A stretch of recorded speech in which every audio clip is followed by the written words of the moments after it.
branches would have become that much more difficult. So let's talk about the significance of this announcement and how it changes the book for companies. R.M. Malla, MD and CEO, PTC India Financial Services, joins us right now on the show.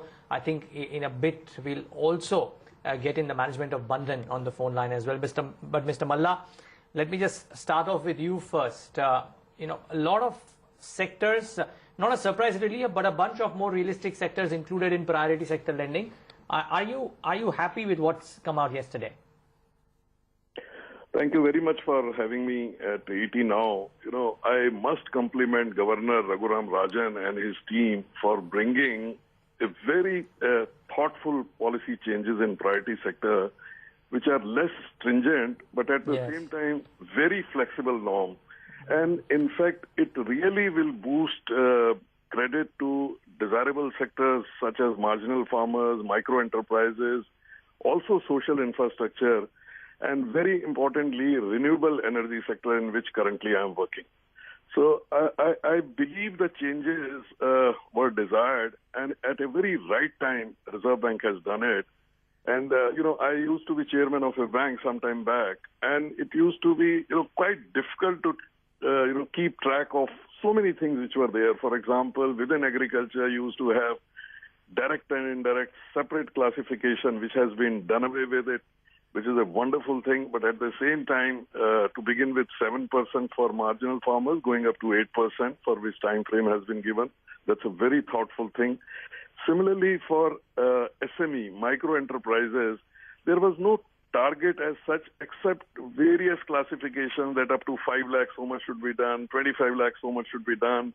So all that has been given up, and medium enterprises, which are, backbone of any country, also have been included in priority sector, and a state target of 7% has been put to micro enterprises.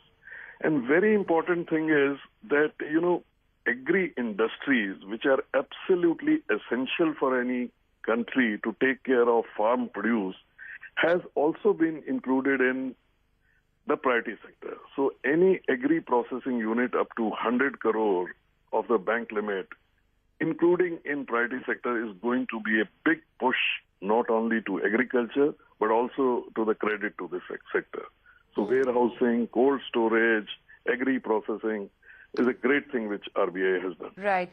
Mr. Malla, just give us some numbers here. We're trying to understand what could be the business impact of this. How much of your total book will qualify then for priority sector lending? Will this then thereby lead to higher growth for your AUM book as well? See, currently I'm working in renewable energy, and what has been done there, that loans up to 15 crore by a bank to a renewable energy will be treated as a priority sector. So roughly, if I transfer it to megawatt, so roughly 3 to 3.5 megawatt of a power by a solar and about 3 megawatt of wind can be covered by a priority sector. Now, the banks which earlier, had huge exposure and were not very keen will now become very keen in this sector. And the country, as you know, has already decided to have 1 lakh megawatt by solar and about 60,000 by wind. So for a company like ours, it is a great boost. So what we can do is that we fund a project and then sell to banks. And, the 2-3 types of things are also happening. That earlier what used to happen, if a bank has reached a priority sector of 40%, there was no incentive for them to do more in priority sector. But now for organizations like us and the banks who have reached 40%, they can do more and more in priority sector where the business is viable and then sell to those banks which are having shortfall. So priority sector certificates will again be a wonderful thing in this nation. That's great news, sir. Let me also encourage Mr. C.S. Ghosh to join us. Mr. Ghosh, good morning. Thank you for joining us. How will life change for Bandhan Financial Services after the latest RBI guideline? Thank you to RBI. This is a very good initiative by the Reserve Bank of India. And I hope that there cannot be mentioned that date and that when last they have been reviewed. But this is a very appropriate time. Everything has changed in the world. but the priority sector priority will be also should be changed. So this is a very right time. They have been given this the review guideline, and this can be helped to the priority areas. So it will be mentioned on that the priority area now, renewable energy of course is a priority area, social infrastructure is a priority area, and the medium category of the enterprise which can be helped to create the more entrepreneurs and given the more employment for the people. This is a very much the prime focus as given by Reserve Bank of India.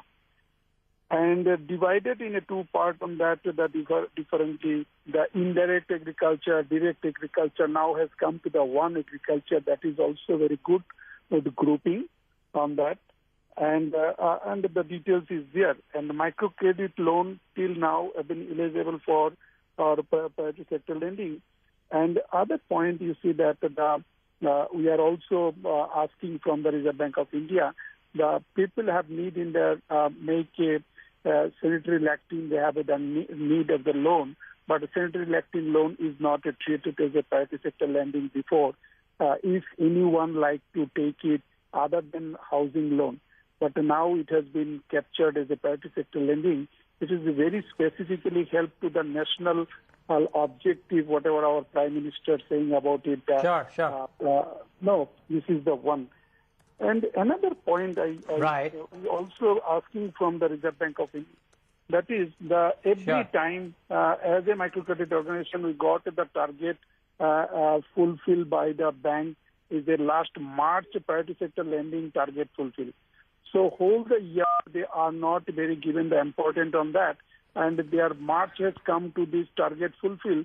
Then my balance sheet showing that the huge cash and bank position on that. Now it has been given the opportunity is very good. It is in quarterly they will monitor it. Right. Priority sector lending benefit. It can be very helpful to the microcredit sector, and I hope that any NBFC on that. And we wish you all the best for that, Mr. Ghosh, as well as Mr. Malla. Thank you so much, gentlemen, for joining in today and giving